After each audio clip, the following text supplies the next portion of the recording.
Contact ہو سکتا ہے، وہ پھر اجازت دیتا ہے اور اس اجازت کے بعد پھر فون ٹیپ کر سکتے ہیں. اس کے علاوہ کوئی فون کسی کا ٹیپ نہیں کر سکتا.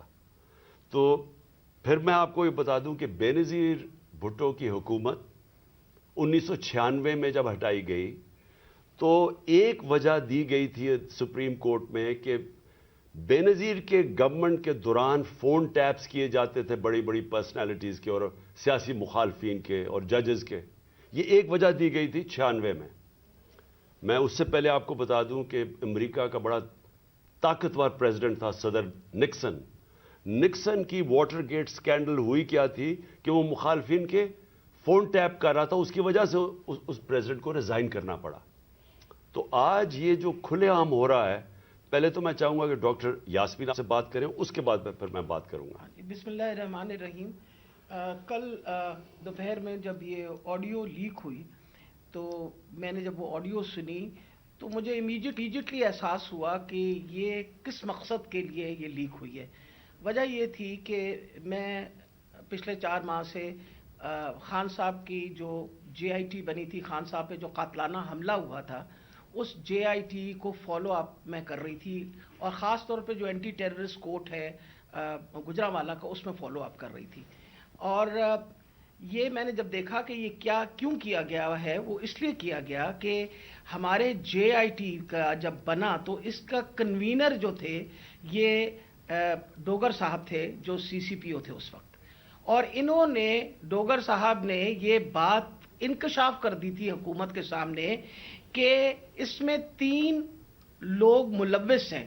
یعنی جو اسیسنیشن اٹیمپٹ ہے خان صاحب کے اوپر، وہ باقاعدہ ایک اوکیسٹریٹڈ اٹیمپٹ تھی. اور انہوں نے کہا کہ امپورٹنٹ چیز ہے کہ انہوں نے بتایا کہ ایک بندہ نہیں، اس میں 3 لوگ کم سے کم ملوث تھے اور ان کا ایویڈنس انہوں نے کورٹ کو دے دیا تھا. اور اس کے بعد جو پتا چلا وہ یہ ہے کہ افسروں کو بلیک میل کیا گیا. یہ کورٹ میں جب ایویڈنس کیا اور بلیک میل ہو کے کچھ افسروں نے ریزائن کر دیا، لیکن CCPO جو ہیں ڈوگر صاحب، ہی اسٹک ٹو ہز گنز، وہ اسی طرح انہوں نے مینٹین کیا کہ یہ انکشاف ہوئے. یہ تو ساری باتیں میرے سامنے تب آئیں کہ جب ہم ATC میں گئے، یہ جو گجرانوالہ کا کورٹ ہے، تو ایویڈنس جو خان صاحب کا یہ انویسٹیگیشن کا ایویڈنس ہے وہ آنے دیتے ہی نہیں تھے. اور اس کا حوالہ یعنی جب CCPO کو ہٹایا تو DG اینٹی کرپشن کو دے دیا گیا. جو چیف انویسٹیگیٹنگ آفیسر تھا جس کا نام انور شاہ صاحب تھے، ان کو انہوں نے پہلے کیا کیا کہ اس کو OST کر دیا اور اس کے بعد جو DG تھا اس نے سارا ریکارڈ جو ہے اس کو سیل کر دیا اور تالا لگا دیا. ہم نے جب بار بار کہا کورٹ کو کہ جی یہ ہمیں ایویڈنس چاہیے، جو سارا ایویڈنس منگوائیں، تو پہلی دفعہ جو سیکنڈ ہیئرنگ تھی اس میں انہوں نے آ کے کہا کہ جی DG بدل دیا گیا ہے اور یہ چٹھا صاحب کو لگا دیا گیا نیا DG اینٹی کرپشن، جو کہ ثناء اللہ کا رائٹ ہینڈ مین ہے اور اب وہ ریکارڈ دے گا. اس کے اوپر جج صاحب نے غصہ کھایا اور انہوں نے کہا کہ میں اب اپنے پروسیکیوٹنگ آفیسرز بھیجوں گا. انہوں نے اپنے پروسیکیوٹنگ آفیسرز بھیجے اور پروسیکیوٹنگ آفیسرز نے جب وہ کمرہ کھلا اور تالا کھلا تو دیکھا گیا کہ ایویڈنس سارا غائب ہو چکا ہے اور چند صفحے 11 صفحے رہ گئے تھے اس سارے ایویڈنس کے، باقی سارا کچھ چوری ہو گیا. اور یہ بات کا انکشاف خود ہی DG نے بھی کیا اور اعلان بھی کر دیا کہ اب میں اس کے اوپر انکوائری کروں گا، یعنی خود ہی چور اور خود ہی منصف بننے کی ارادے سے. میرے لیے یہ ایک اتنا بڑا ہمارے لیے سانحہ تھا کہ سارا ایویڈنس جو ہے اس کو انہوں نے خرد برد کر دیا کہ جب ہائی کورٹ کا آرڈر پتا چلا کہ جی ہائی کورٹ نے CCPO کو دوبارہ لگایا ہے تو میں نے مناسب سمجھا کہ میں CCPO سے پوچھوں کہ کب آپ کی اپوائنٹمنٹ ہو گئی ہے، کیونکہ ہماری جو JIT ہے وچ از دا ریل JIT جو اس وقت حکومت تھی اور اس نے حکومت نے یہ سارا کچھ کیا تھا، JIT بنائی تھی وچ از اے لیگل JIT، تو ہم نے تو آلریڈی اس پہ ہمیں ٹرسٹ تھا کہ یہ بندہ جو ہے. تو میں نے ان سے پوچھا کہ آپ کب تک جوائن کر رہے ہیں، تو انہوں نے کہا جی ابھی تک میرے آرڈرز نہیں آئے. وہ آپ نے سارا ٹیپ سنا جس کے اندر کوئی ایسی بات نہیں پوچھی گئی. اس میں مجھ سے سوال پوچھے گئے کہ کنسرن کیوں تھا. ارے بھائی مجھے کنسرن نہیں ہوگا تو کیوں نہیں کنسرن ہوگا؟ وجہ یہ ہے کہ خان صاحب کے اوپر قاتلانہ حملہ ہوا، خان صاحب کی ساری جو انویسٹیگیشن ہے ان کے آپ نے بندے بھی غائب کر دیے، اس کے بعد جن لوگ جو ایویڈنس ہے اس کو بھی غائب کر رہے ہیں آپ. تو ہمیں تو بالکل کسی طریقے سے کسی اور پہ ٹرسٹ نہیں تھا اور ہمیں امید تھی کہ اب سی سی پی او کے واپس آنے سے، یعنی ڈوگر کے واپس آنے سے ہم دوبارہ اپنا جے آئی ٹی جو ہے وہ شروع کر دیں گے. مجھے تو، میں سخت مذمت کرتی ہوں. میں نے خان صاحب کے سامنے آ کے بتایا کہ جی مجھے اتنی تکلیف ہوئی کہ جی فیئر ٹرائل ایکٹ کے مطابق میں ایک سٹیزن ہوں اس پاکستان کا. میرا وہ چادر اور چار دیواری تو جو پامال کرنی تھی ان لوگوں نے، ہم خواتین کے لیے تو ہم ساری عورتیں جو ہیں ان کے شر سے نہیں بچ سکتے. جس طرح ان لوگوں نے ٹیپنگ کرنی شروع کر دی ہے، وجہ یہ کہ جس طرح آپ نے فرمایا فیئر ٹرائل ایکٹ کے مطابق یہ کیسے ٹیپ کر سکتے تھے ہمیں؟ How could he tap? کیا انہوں نے اجازت لی تھی؟ کیا یہ ثناء اللہ جو انٹیریئر منسٹر ہے یہ کسی جج کے پاس گیا تھا؟ اس نے جا کے جج سے اجازت لی تھی؟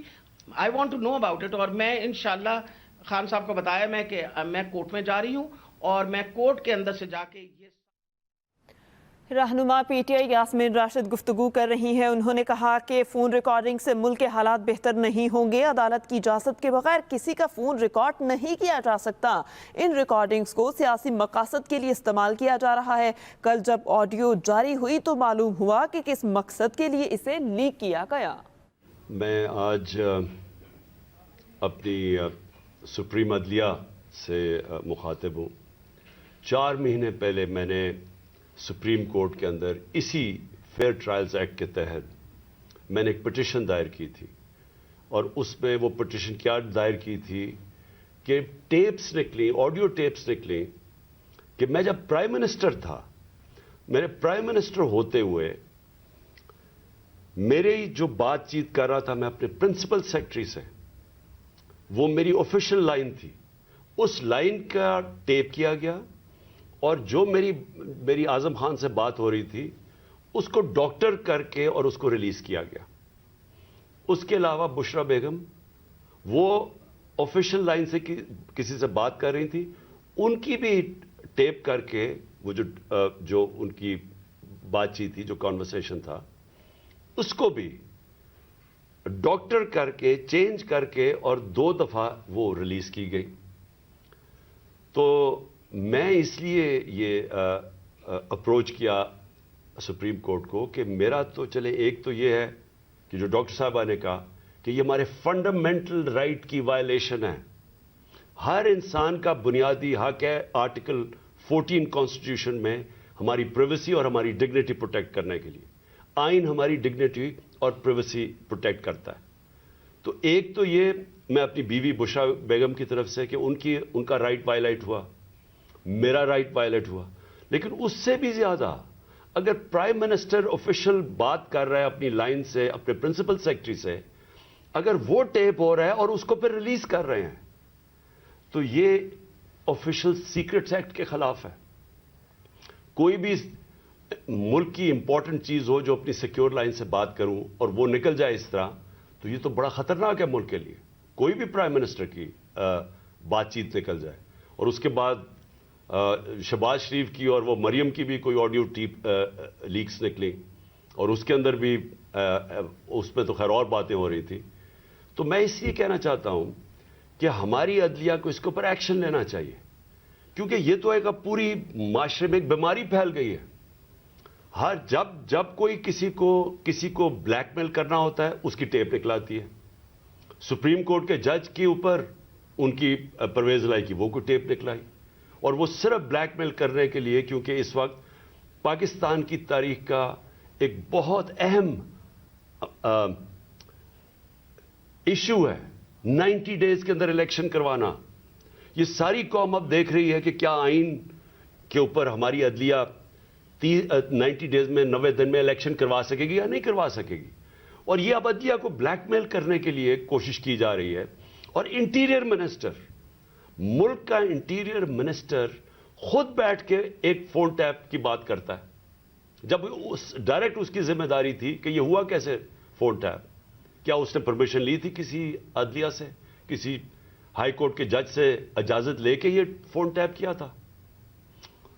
اور اس سے بھی آگے چلے جائیں کہ ہمارے ملک کے اندر اب جو میں شروع بات کی تھی، ڈیپ فیک ویڈیوز بنی ہوئی ہیں جو بلیک میل کیے جا رہے ہیں. میں 3 اپنے سینئر پارٹی لیڈرز جانتا ہوں جن کو بلیک میل کیا جا رہا ہے. اس کے بعد سب کو یاد ہے کہ مریم نواز نے بیٹھ کے ایک اناؤنس کیا کہ میرے پاس آڈیو ٹیپس ہیں یا ویڈیو ٹیپس ہیں ججز کے اوپر، ورشد ملک کا جو کیس تھا. اس کے بعد ریٹائرڈ جسٹس ثاقب نثار کی ایک آڈیو ٹیپ نکلی جو بعد میں پتہ چلا کہ فیک تھی، یعنی جوڑی ہوئی تھی، جو ڈیپ فیک تھی، یعنی اس کو پیس ٹوگیدر کیا ہوا تھا. اور اس کے علاوہ اب تو جنرل باجوہ نے بھی کہہ دیا کہ میرے پاس ٹیپس ہیں. تو یہ کیا اس ملک میں کنٹرول کرنے کے لیے، لوگوں کو بلیک میل کرنے کے لیے سب کچھ ہو رہا ہے؟ اور اب ٹیکنالوجی ادھر چلی گئی ہے تو یہ تو کوئی بھی اب کر سکتا ہے. آپ ڈیپ فیک ویڈیوز جو ہیں اس کی کبھی ٹیکنالوجی دیکھ لیں، کسی کے اوپر بھی آپ یہ ٹیپس بنا سکتے ہیں اور آپ ان کو بلیک میل کر سکتے ہیں. تو اس لیے میں ریکویسٹ کروں گا اپنے سپریم کورٹ کو کہ 4 مہینے پہلے میں نے یہ پٹیشن دائر کی تھی. ایز ایکس پرائم منسٹر میری سیکیور لائن کو ٹیپ کر کے اور پھر اس کو ڈاکٹر کر کے پبلک میں دکھایا گیا، اور پھر یہ جو بار بار بلیک میل کرنے کے لیے کہ جی ہم آپ کی فون ٹیپ کر کے آپ کی کوئی ٹیپس نکال دیں گے.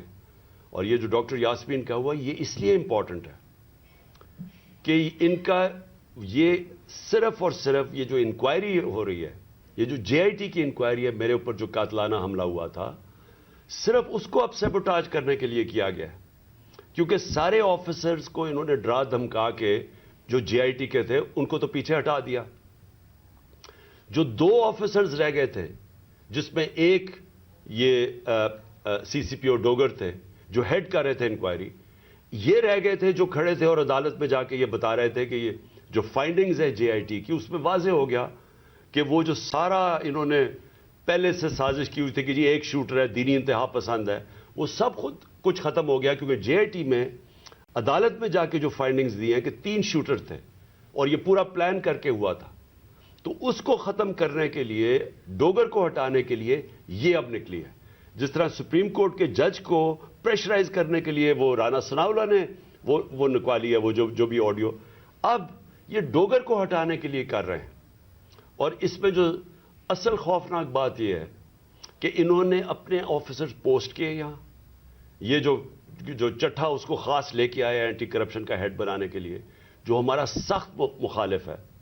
ان آفیسرز کو یہاں الیکشن کمیشن نے ایک ہی دن میں ان آفیسرز کو ساروں کو ٹرانسفر کر کے یہاں کیا، اور یہاں سے آفیسرز ٹرانسفر کیے. وہ سارے آفیسرز 23 میں سے 17 آفیسر ہیں جنہوں نے ہمارے 25 مئی کو ہمارے پر تشدد کیا. یہ جو سی سی پی او انہوں نے لگایا ہوا کامیانہ، اس کے ڈاکٹر یاسمین نے ایویڈنس دی ہوئی ہے کہ 25 مئی کو جو ہمارے لوگوں پہ تشدد کیا گیا اس میں یہ کامیانہ کا نام دیا گیا. اس کو فوری طور پہ لے کے آئے ہمارے اوپر پھر دباؤ، جھوٹی ایف آئی آرز کیسز کرنے کے لیے، ڈرانے دھمکانے کے لیے، ورکرز کو ڈرانے کے لیے. تو یہ تو کوئی نیوٹرل کیئر ٹیکر گورنمنٹ ہی نہیں ہے. اور یہ تو گورنمنٹ آئی ایک ایجنڈا کے اوپر ہے کہ بجائے ہم اپنی گورنمنٹ ہٹا رہے تھے، ہم نے ڈیزالو کی. مقصد تو یہ تھا کہ پاکستان میں الیکشن ہو تاکہ یہ جو معاشی بحران ہے اس سے ہم نکلیں. ہمارا تو یہ مقصد تھا. یہ مقصد تو نہیں تھا کہ اس گورنمنٹ کو ہٹا کے یہ سارے جو ہمارے مخالف وہ لوگ جنہوں نے ہمارے اوپر تشدد کیا ان سب کو اوپر لے آئیں. اور جو جے آئی ٹی میرے اوپر بنی تھی، جو پنجاب گورنمنٹ نے بنائی تھی، اس جے آئی ٹی کو سیبوٹاج کریں اور آ کے اس کا ریکارڈ پہلے سیل کریں اور پھر ریکارڈ میں سے سارا ریکارڈ غائب کر دیں، صرف 11 صفحے رہ جائیں اس کے، اور اوپر وہ آدمی کو بٹھا دیں جس نے آتے ساتھ ہی اس کی مشن یہ تھی کہ جے آئی ٹی کو سیبوٹاج کیا جائے تاکہ کسی کو نہ پتا چلے کون اس کے پیچھے تھا جنہوں نے مجھے قتل کرنے کی کوشش کی. اور یہ ساری آڈیو لیک اس لیے ہوئی ہے، جس طرح کہ سپریم کورٹ کو بھی بلیک میل کرنے کے لیے آڈیو پہلے ہوئی ہے. تو میں آخر میں پھر سے ریکویسٹ کرتا ہوں کہ ہم اپنے سپریم کورٹ کو درخواست کرتے ہیں کہ 4 مہینے پہلے میں نے پٹیشن کی تھی، پھر میں نے پچھلے ہفتے اس کو پھر سے کہا کہ اس کو سنا جائے. میں اس لیے کہہ رہا ہوں کہ ہمارے معاشرے کو بچائیں ان بلیک میلر سے، ان لوگوں کو سامنے لے کے آئیں. کون ذمہ دار ہے کہ اس معاشرے کے اندر بجائے یہ کہ یہ اس ملک کے صاف اور شفاف الیکشن کروا کے اس ملک کو آگے لے کے جائے، جمہوریت کی طرف لے کے جائے، یہ معاشی بحران سے نکالیں. جو لوگ تباہ ہو رہے ہیں اس وقت مہنگائی سے، جو لوگوں کا آج جتنا برا حالات ہیں پاکستانی قوم کے کبھی تھے نہیں، جو انہوں نے جس طرح 11 مہینے کے اندر ایک لوگوں کا معاشی قتل کیا. تو بجائے ادھر لے جانے کے جس لیے ہم نے اپنی گورنمنٹس ڈیزالو کی تھی کہ یہاں الیکشنز کروا کے اس ملک کو اس بحران سے نکالیں, یہ الٹا اس کو استعمال کر رہے ہیں ہمیں کراش کرنے کے لیے. اور یہ جو میں جے آئی ٹی کا پھر آخر میں یہ کہتا ہوں, یہ جو انہوں نے سیبوٹاج کرنے کی کوشش کی ہے, اس کا مقصد یہ کہ طاقتور, جو میں کہتا تھا وہ 3 لوگ ملوث تھے, میرا کوئی بھی تھوڑا سا بھی شک ہو اور کسی کا بھی شک ہو, وہ سب ختم ہو جانا چاہیے کہ وہ لوگ یہ جو سیبوٹاج کرنے کی کوشش کر رہے ہیں وہی ملوث تھے میرے قتل کرنے میں. تو میں اپنی عدلیہ سے آج امید رکھتا ہوں. میں نے پھر سے پچھلے ہفتے پھر سے کہا کہ میری پٹیشن سنی جائے.